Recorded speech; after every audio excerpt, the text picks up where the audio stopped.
Bismillahirrahmanirrahim. Assalamualaikum warahmatullahi wabarakatuh. Alhamdulillah, jumpa lagi pada hari ini, hari Khamis, pelajaran Tauhid. Minggu lepas, kita dah masuk sifat wajib bagi Rasul. Sebelum tu, ingat balik sifat wajib bagi Rasul ada 4. Yang pertama, as-sidqu benar. Yang kedua, al-amanatu amanah. Yang ketiga, at-tablighu menyampaikan. Yang keempat, al-fatanatu bijaksana. Okey, minggu lepas kita masuk as-sidqu artinya benar. Okey, ini adalah salah satu contoh kisah yang menceritakan betapa sifat as-sidqu itu ada pada seorang nabi. Kisahnya dicontohkan kepada Nabi Muhammad SAW. Bagaimana kisahnya? Ustazah ringkaskan. Isra' Mi'raj. Bagaimana peristiwa Isra' Mi'raj ni memperlihatkan kebesaran dan keagungan Allah kepada Nabi Muhammad tentang apa yang ada di langit dan di bumi. Jadi selepas Nabi daripada Isra' ke Mi'raj tu, Nabi dapat solat dekat dalamnya, Nabi dapat arahan untuk solat daripada solat sehingga solat 5 waktu. Kemudian Nabi dapat lihat apa yang ada di langit, macam-macam Nabi dapat lihat. Yang pelik-pelik yang Nabi tak pernah dapat tengok, Nabi dapat tengok ketika peristiwa Isra' dan Mi'raj. Jadi, Nabi cerita dekat kaum Quraisy. Mula-mula kaum Quraisy buat apa? Kaum Quraisy gelakkan Nabi. Ada yang bertepuk tangan, ada yang tak percaya dengan Nabi. Tapi setelah diceritakan kepada Sayyidina Abu Bakar, yang mana kita tahu Sayyidina Abu Bakar ni sahabat kepada Nabi. Jadi, diceritakan kepada Sayyidina Abu Bakar. Sayyidina Abu Bakar pun ceritakan semula kepada orang musyrikin dan sama-sama mendengar cerita yang sebenarnya daripada Nabi lah. Okey, jadi nak katanya walaupun cerita tu pelik, walaupun Nabi tahu Nabi akan digelakkan, orang tak percaya cakap Nabi, tapi Nabi tetap bersifat benar. Nabi tetap menceritakan apa yang dilihatnya kepada kaum-kaum orang musyrikin. Nak katanya sifat benar Nabi. Nabi tidak menyorokkan apa-apa. Okey. As-sidqu benar. Yang kedua, al-amanatu artinya amanah. Amanah kenapa? Ada satu kisah ni ketika Nabi berumur 25 tahun. Nabi dipelawa oleh Khadijah binti Khuwailid. Masa ni Khadijah dah jadi isteri Nabi ke belum? Belum. Khadijah belum jadi isteri Nabi. Tapi Khadijah pelawa Nabi untuk menjadi pedagang yang menguruskan perniagaan Khadijah. Kenapa Khadijah pilih Nabi? Sebab Khadijah mendengar cerita tentang kejujuran Nabi, cerita tentang baiknya akhlak Nabi. Maka Khadijah pun mempelawa Nabi untuk berdagang bersama-sama dan pergi ke Syam. Dan Khadijah pun mengutuskan seorang lelaki bernama Maisarah untuk mengiring perjalanan baginda. Dan bila baginda balik ke Mekah, Khadijah menyaksikan banyak keuntungan. Nak katanya, walaupun Nabi berniaga ni maju apa semua kan, walaupun bukan bisnes Nabi kan, bisnes Khadijah kan, tapi Nabi tolong sahaja. Tapi Nabi tak pernah ada ada sifat yang tak baik dalam perniagaan. Nabi jujur, Nabi amanah. Walaupun keuntungan yang lumayan, dapat keuntungan yang lumayan, tapi Nabi tetap bersifat amanah dengan keuntungan yang dapat. Okey, itu adalah sifat amanah Nabi.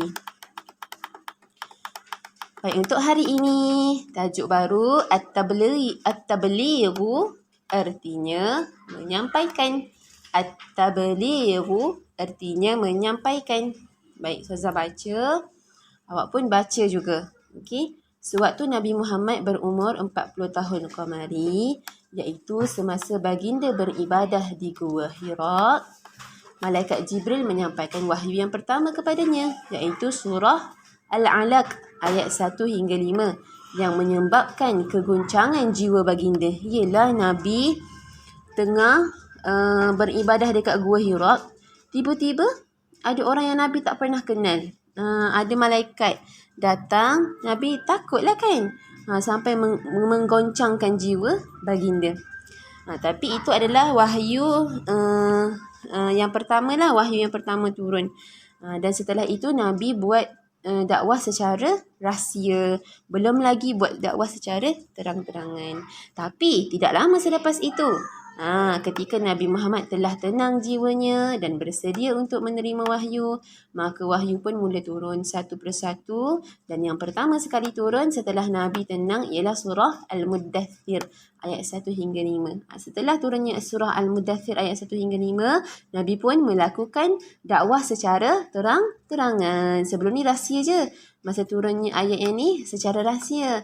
Selepas Nabi dah okey, Nabi turun surah Al-Mudaththir ayat 1 hingga 5, Nabi pun berdakwah secara terang-terangan. Okey, itu adalah sifat wajib Nabi, iaitu apa?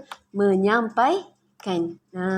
Walaupun Nabi mula takut kan, tapi disebabkan sifat wajib seorang Nabi itu adalah menyampaikan, maka Nabi pun buat menyampaikan dakwah kepada umatnya. Okey, ini dalil Al-Quran. Bismillahirrahmanirrahim. Ya ayyuhar rasul balligh ma unzila ilayka min rabbik wa in lam taf'al fama ballaghta risalatah wallahu ya'asimuka minan nas innallaha la yahdil qaumal kafirin. Maksudnya, wahai Rasulullah, sampaikanlah apa yang telah diturunkan kepadamu. Allah kata kat sini, sampaikanlah. Sampaikanlah apa yang telah diturunkan kepadamu dari Tuhanmu. Dan jika engkau tidak melakukannya, maka bermakna tiadalah engkau menyampaikan perutusannya. Dan Allah jugalah akan memeliharamu dari kejahatan manusia. Sesungguhnya Allah tidak memberi hidayah petunjuk kepada kaum yang kafir. Jadi ini dalil yang menunjukkan perlunya kepada sifat at-tabligh, menyampaikan. Nabi buat tak? Buat. Nabi buat. Sebab itu apa? Sebab itu adalah sifat wajib bagi Rasul. At-tabligh, menyampaikan. Okey, baik. Seterusnya, Al-fatanatu, artinya bijaksana. Al-fatanatu, artinya bijaksana. Baik, satu kisah yang famous sangat. Okey, Ustazah ringkaskan. Pada suatu ketika, Ustazah baca, awak pun baca sekali.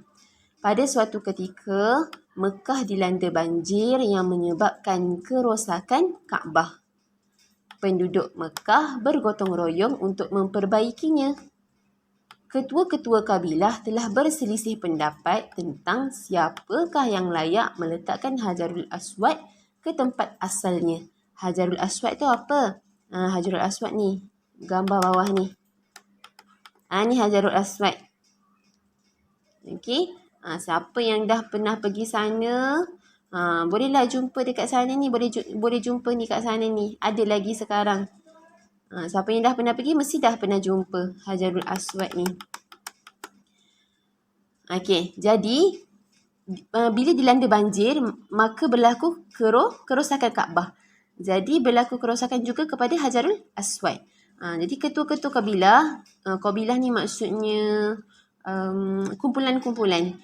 Dekat Mekah pada zaman itu ada banyak kabilah. Jadi ketua-ketua kabilah ni masing-masing ketua. Jadi masing-masing nak letakkan Hajarul Aswad tu dekat Kaabah tu. Jadi bergaduh dekat situ. Siapa yang nak letak kan? Berselisih pendapat. Siapa yang nak letak dekat tempat asalnya. Jadi mereka bersetuju untuk menetapkan bahawa orang yang mula-mula masuk ke Masjidil Haram pada pagi esoknya akan dijadikan hakim dalam menyelesaikan perselisihan mereka. Jadi disebabkan berselisih pendapat ni, tak tahu siapa nak masuk. Aku nak juga. Ada kabilah A nak, kabilah B nak, kabilah C nak, semua nak letak. Jadi disebabkan berselisih pendapat, maka mereka telah bersetuju untuk menetapkan siapa yang mula-mula masuk ke Masjidil Haram pada pagi esok, dia akan dijadikan hakim dalam menyelesaikan perselisihannya. Okey, kita tengok apa jadi. Pada keesokan harinya, ternyata Nabi Muhammad. Nabi Muhammad yang merupakan orang yang pertama memasuki Masjidil Haram. Mereka mengamanahkan baginda untuk menyelesaikan masalah yang mereka hadapi. Okey, jadi Nabi yang selesaikan.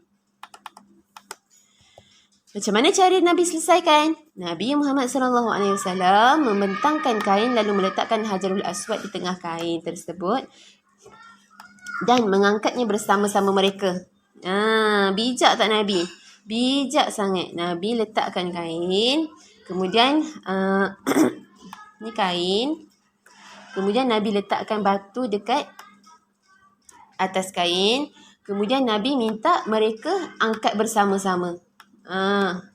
Angkat bersama-sama. Ketua kabilah ni pegang kain ni sama-sama. Okey, setelah itu baginda sendiri meletakkan Hajarul Aswad ke tempat asalnya. Kaum Quraisy berpuas hati dengan cara yang dilakukan oleh baginda itu. Nak kata bijaknya Nabi. Tak ada orang terfikir pun macam tu kan. Nabi datang, Nabi selesaikan masalah.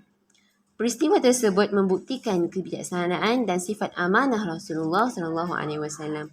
Dengan demikian, baginda digelar Al-Amin, iaitu yang dipercayai. Okey. Itu adalah Al-Fatanatu, bijaksana. Okey, itu sahaja. Nanti awak buat. Sebelum tu ada lagi sikit. Bawah. Mana tadi? Okey. Dekat bawah. Okey. Tahukah anda atas kebijaksanaan Rasulullah SAW, baginda telah berjaya mempersaudarakan kaum Aus dan Khazraj yang telah lama bermusuhan. Sebab kebijaksanaan Nabi tadi, Nabi telah mempersaudarakan kaum Aus dan Khazraj yang telah lama bermusuhan. Okey, itu sahaja untuk hari ini, iaitu tajuk At-Tablighu menyampaikan dan Al-Fatanatu bijaksana. Sedikit sedutan kisah. Kisah tentang sifat wajib bagi Nabi ni. Yang pertama As-Sidqu benar, yang kedua Al-Amanatu amanah, yang ketiga At-Tablighu menyampaikan, dan yang keempat Al-Fatanatu bijaksana. Ada 4. Tolong ingat. Okey, kalau sifat wajib bagi Allah ada 7. Kalau sifat mustahil pun ada 7. Kalau sifat wajib bagi Rasul ada 4. Okey, itu sahaja. Sekian, terima kasih. Assalamualaikum warahmatullahi wabarakatuh.